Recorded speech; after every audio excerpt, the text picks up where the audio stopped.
네, 안녕하세요. 콩나물맘 여러분, 콩나물쌤 전명규입니다. 여러분은 여러분 자녀의 행동 그리고 행실에 몇 점 정도를 주실 수 있나요? 그러니까 정직하고 성실하고 말을 곱게 하고 약속을 지키는 등 행동적인 측면에 얼마나 만족하시느냐 이런 질문입니다. 아마 100점 주시는 분은 잘 없지 않을까 싶은데요. 많이 주면 90점? 네, 85점 되지 않을까 생각합니다. 그런데 이제 70점, 50점, 심지어 30점 이렇게 주시는 분도 계실 것 같고요. 우리 인간이요, 동물이 아닌 인간으로서 사회적 동물이기 때문에 이 사회에서 굉장히 다양한 역할을 갖고 살아가야 하잖아요. 그래서 개인적으로든 사회적으로든 바람직한 행동, 좀 삶에 도움이 되는 행동, 이런 것들이 개수가 엄청 많습니다. 한두 개가 아니죠. 동물들은 그냥 먹고 싶으면 먹고 자고 싶으면 자고 사냥하고 싶으면 사냥하면 되지만 사람은 동물이 아니니까 사람은 이렇게 본능에 따라 살게 되면 반드시 어떤 문제가 생기게 됩니다. 사회적으로도 따돌림을 당하거나 배척을 당하는 등 여러 가지 문제 생길 수 있죠.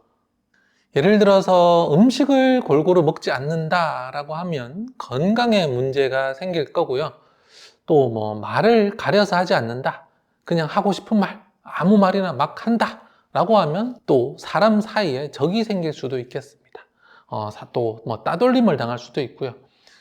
그런데 이런 올바른 행동이라는 것이 사실 한두 개가 아니잖아요. 그 종류가 너무 많고, 그래서 무엇을 가르쳐야 하는지를 떠올리는 것도 좀 쉽지가 않은 것 같아요. 눈앞에서 아이가 양치를 똑바로 하지 않는다? 그러면 양치 똑바로 해라. 이렇게 가르칠 수 있어요. 그런데 눈앞에서 벌어지지 않는 것, 아이들이 밖에서, 학교에서, 또 친구 사이에서, 또 자기 방에서 일어나는 일에 대해서는 우리가 모두 다 보는 게 아니니까 뭘 가르쳐야 될까? 이 가르쳐야 하는 것을 찾는 것조차 좀 어렵죠. 무소식이 희소식이라고 별다른 문제가 발생하지 않는다. 그러면 괜찮겠거니, 우리 아이 잘하고 있겠거니, 이렇게 생각하게 되는데요. 하지만 학교에서 교사가 보는 아이들은 조금 그렇지 않습니다. 가정에서는 우리 아이만 보고 있고, 아이가 다른 아이들과 상호작용하는 모습들 볼 일이 없잖아요. 그래서 집에서는 또 부모랑 있고 하니까 별다른 문제가 발생하지 않고 잘 보이지 않습니다. 그런데 학교에서는 아이들의 모습이 진짜 적나라한 그런 모습들이 보입니다. 아이들 사이에서 사람과 사람들 사이에서 이런 말과 행동들이 마구 주고받고 일어나니까요. 이런 또래 집단에서 아이들의 말과 행동은 부모의 상상을 좀 훨씬 넘어서는 경우가 많습니다. 일례로 저의 옛 제자 중에 아버지가 의사인 아이가 있었거든요. 그 애는 공부도 조금 잘하는 편이고 좀 똑똑했어요. 근데 주변 아이들을 그렇게 무시하고 다니는 겁니다. 니네 아빠는 돈 얼마 버냐? 너는 왜 그렇게 공부 못하냐? 지능이 낮은 거 아니냐? 우리 아빠는 의사다. 그래서 내가 머리 닮아서 똑똑하다. 이런 식으로 하고요. 좀 더 차마 다 말하기 힘든 그런 다른 사람들을 무시하고 심지어 모욕하는 발언도 서슴지 않았습니다. 아이가 남들을 좀 무시하는 경향이 있다는 것은 저도 알고 있었는데 아이들끼리, 그러니까 선생님도 보지 않는 그런 뒤에서 했던 말들은 훨씬 심각하더라고요. 나중에 이제 아이들 제보를 받아서 알게 됐는데, 그래서 그 내용이 너무 심해서 제가 학부모 상담을 신청해서 부모님과 대화를 했거든요. 그랬더니 그 어머니께서 굉장히 충격을 받으신 듯 했습니다. 정말 본인의 아이가 너무 착하고 남들 배려하는 그런 아이인 줄 알고 계셨던 거죠. 그 어머니 역시 굉장히 사실은 예의 바르시고 다른 어머니들 사이에서도 평도 좋고 그런 분이었거든요. 그래서 그 어머니가 인성이나 관계나 이런 것들 중요시 여기시는 분이셨어요. 그런데 자기 아이가 그렇다는 걸 보고 굉장히 충격을 받으셨던 거죠. 네, 아이들이 이렇습니다. 부모님의 모습을 보고 배우기는 하는데요. 또 의외의 장면에서 우리의 상상을 벗어나 버립니다. 그래서 우리 아이는 괜찮겠거니 하고 그냥 안심하시면 안 됩니다. 아이들이 올바르게 말하고 행동할 수 있도록 미리미리 지도를 할 필요가 있습니다. 그래서 오늘은 아이들에게 우리 부모님께서 꼭 좀 가르치셨으면 좋겠는 3가지 말씀드리려고 합니다. 이 3가지는 사람이 올바른 인생을 살아가는 데 있어 너무 중요한 내용이니까 오늘 영상 보시고 이 3가지 포인트에 대해 한번 아이와 이야기를 나눠보시면 좋겠습니다. 참고로 이 3가지 포인트는 이번에 새롭게 출간된 콩나물쌤의 사자수학 명심보감 365 인력에서 발췌를 했는데요. 이 책은 사자수학과 명심보감에서 우리 아이들에게 가르치면 좋을 문구를 365개 뽑아서 만들었어요. 사자수학과 명심보감의 보물 같은 문구를 초등학생이 이해하기 쉽게 제가 해설해 주었고요. 또 한자를 통해서 어휘 공부까지 할 수 있는 인성교육, 어휘교육, 예절교육까지 한 번에 할 수 있는 최고의 인력입니다. 식탁 위에 놓고 저녁 드시면서 하루에 한 장씩 읽어보고 아이와 이야기를 나누신다면 우리 아이 인성교육 그리고 어휘교육에 더 걱정하실 필요가 없겠습니다. 자, 그러면 아이들에게 꼭 알려줘야 할 인생의 지혜 3가지 한번 알아볼까요? 첫 번째는요, 화불투기 일구다입니다. 화불투기 일구다는 적절하지 않은 말은 한마디도 너무 많다라는 뜻입니다. 사람이 살면서 겪는 문제 중 진짜 심각한 문제는 대부분 말로 인해 생기는 것 같습니다. 말이 아닌 다른 일로 생기는 건 사실 그렇게 크지 않고 벌어지면 또 충분히 수습이 가능한 경우가 많죠.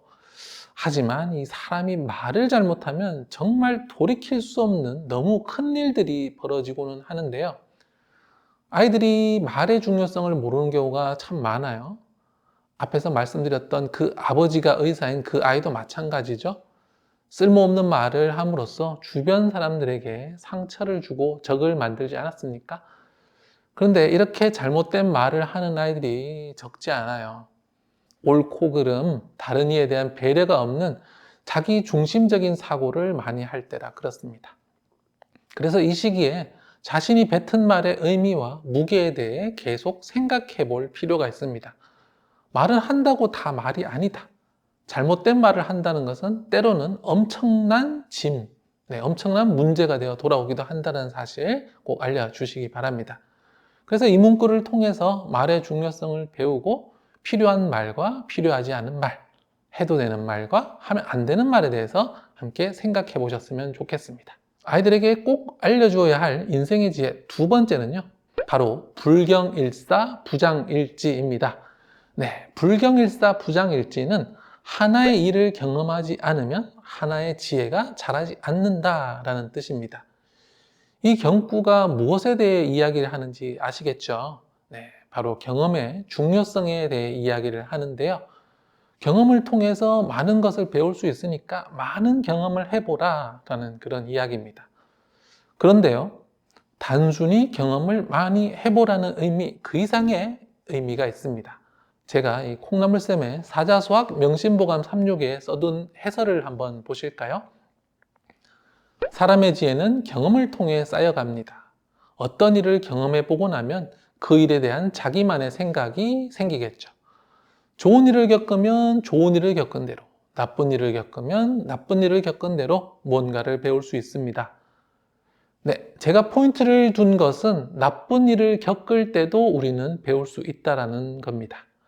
경험이 중요하다는 거 사실 모든 사람들이 잘 알고 있죠. 그런데 사람들은 좋은 경험만 하려고 합니다. 그리고 좋은 경험만이 도움이 된다고 생각해요. 하지만 사실 인간의 성장에 있어서 좋은 경험보다 나쁜 경험이 더 큰 영향을 미칩니다. 좋은 경험보다 나쁜 경험이 사람을 더 크게 성장시키고요. 좋은 경험을 하면 좋다, 그렇구나 하고 그냥 끝나는 경우가 많아요. 큰 변화가 일어나지 않죠. 반면 나쁜 경험을 하면요, 사람이 이렇게 놀라면서 다시는 이런 경험을 하고 싶지 않다. 그렇다면 나는 어떻게 해야 될까? 나는 무엇을, 어떤 점을 변화해야 될까? 이런 생각들을 하게 됩니다. 바로 여기서 개인의 문제점을 고치고 한계를 뛰어넘을 수 있죠. 아이들에게도 그것을 꼭 알려주세요. 좋은 경험보다 나쁜 경험을 통해서 우리는 더 많이 배운다는 것. 나쁜 일이 생겼을 때 너무 울상만 짓지 말라고요. 이를 통해서 많은 것을 배울 수 있겠구나. 내가 성장할 수 있겠구나 이렇게 생각하도록 도와주어야 합니다. 사실 부모님의 관점이 중요합니다. 아이가 나쁜 일을 겪었을 때 이를 부정하고 축소하고 없던 일처럼 만들려는 부모님은 아이의 성장을 가로막게 됩니다. 그러지 마시고요. 나쁜 일을 직면하고 인정하고 수용하면서 그 안에서 배울 것이 있다라고 말씀해 주셔야 아이가 성장할 수 있어요. 이거 꼭 알려주시기 바랍니다. 아이들에게 꼭 알려줘야 할 인생의 지혜 세 번째는요, 바로 춘약 불경 추무 소망입니다. 이 경구는 봄에 밭을 갈지 않으면 가을에 바랄 것이 없다라는 그런 뜻인데요. 책에서 제가 쓴 해설을 한번 볼까요? 농부는 농사일을 하지 않으면 그의 가을에 곡식을 거둘 수 없습니다. 마찬가지로 인생에도 봄과 가을이 있습니다. 여러분 인생에서 봄인 지금 부지런히 배우고 생각하고 운동하지 않으면 나중에 거둘 수 있는 것 또한 없을 겁니다. 1년이라는 시간은 봄, 여름, 가을, 겨울로 흘러갑니다. 봄에는 새싹이 돋고 생명이 약동하며 모든 일이 시작되는 시기죠. 반면 가을은 낙엽이 떨어지고 생명이 움츠러들면서 모든 일이 갈물이 되는 시점입니다. 우리 인생에도 그렇습니다. 20살까지는 마치 봄과 같죠. 에너지가 막 샘솟으면서 생명력이 커지면서 인생이 시작되죠. 반면 40대 이후로는 에너지가 줄어들면서 일들이 갈물이 되는 시점이죠. 이를 통해서 인생의 원리를 아이들이 깨우쳐야 합니다. 아이들은 자기가 평생 아이일 것 같다는 착각에 빠져 있거든요. 사실 여러분도 어릴 때 그러지 않으셨나요? 마치 나는 평생 소년, 소녀일 것 같은 착각에 빠져 있죠. 사실 40대인 지금도 마음 많은 소년, 소녀와 다르지 않잖아요. 또 아이들은 평생 지금처럼 부모님의 도움을 또 받을 수 있다고도 착각을 합니다. 부모님에게 응석 부리면 간식과 용돈이 나오고 시험 좀 잘 보면 또 게임이 생기는 그런 삶을 계속 살 수 있을 것처럼 생각을 하죠. 그것은 큰 착각이라는 거 반드시 알려주셔야 합니다. 시간은 계속 흘러서 너희는 어른이 되고 엄마 아빠는 노인이 될 거다. 그때는 엄마 아빠가 더 이상 너를 돌봐줄 수 없다. 그때는 엄마 아빠가 용돈을 줄 수도 없고 사실 반대로 너희가 엄마 아빠한테 용돈도 주고 해야 된다. 이렇게 알려주셔야 합니다. 인생은 누구나 처음이잖아요. 그래서 아이들은 지금 이 상황이 영원할 것처럼 착각합니다. 그래서 이를 계절에 비유해서 설명해 주어야 합니다. 봄이 가고 여름이 오고 가을이 가고 겨울이 오는 것들 여러 번 보았잖아요. 그렇게 시간은 흘러가고 변화한다. 너희와 엄마 아빠 모두 나이가 들면서 변화할 거다. 네. 그리고 너희가 지금 노력하지 않으면 나중에 어른이 되어서 얻을 수 있는 것이 없다. 엄마 아빠도 그때는 줄 수 있는 것이 없다. 네, 그러니까 네가 스스로 지금부터 준비해야 한다. 이런 것들 꼭 알려주셔야 하겠습니다. 공부 동기는 이런 이야기들을 통해서 조금씩 만들어지는 겁니다. 내가 공부하지 않으면 지금의 삶을 유지할 수 없겠구나. 이런 현실을 자각할 때 공부의 필요성을 아이들이 느끼고 공부할 마음이 조금씩 생기기 시작하는 거죠. 네, 사자수학과 명심보감에는 우리 조상들이 오래전부터 가르쳐 왔던 지혜들이 듬뿍, 아주 듬뿍 담겨 있습니다. 그 지혜들을 요즘 시대에 맞지 않은 것들은 모두 빼고요.